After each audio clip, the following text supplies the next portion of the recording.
Hello friends, welcome to our program. The brain is the most important organ of human body. It controls all the other organs including the heart and the lungs. The death of a patient is always equated with irreversible cessation of respiratory and cardiovascular functions. This type of death is medically, legally and socially accepted. Today we have with us Dr. Bafna, who will explain us regarding the same.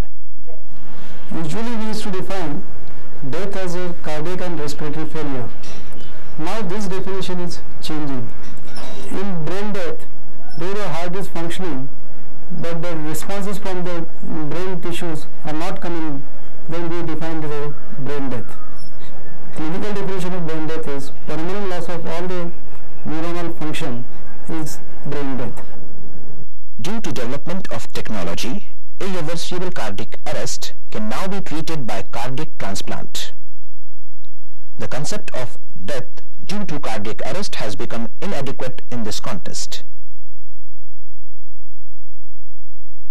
It is a commonly admitted fact that it is the brain that controls all the organs of body, including the heart and lungs.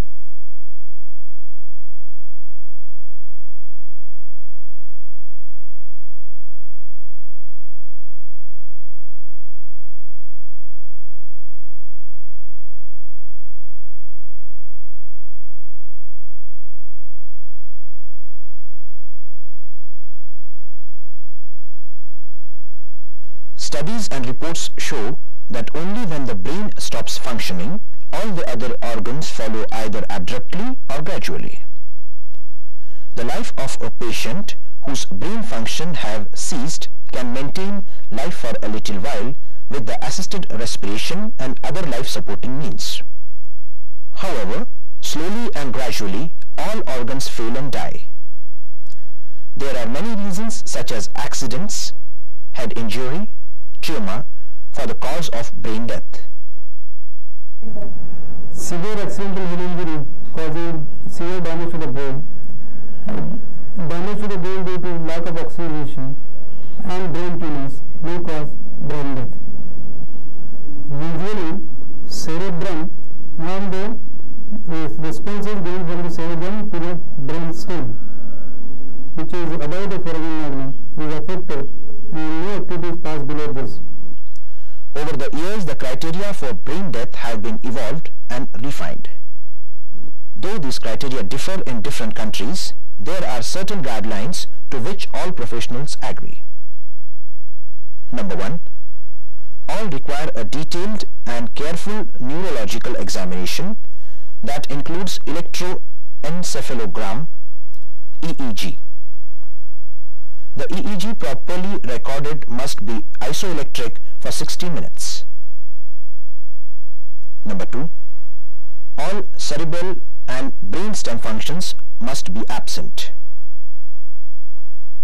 Number 3. All cortical and motor activities must be absent. The pupils must be non-reactive to light stimulation. Number 4.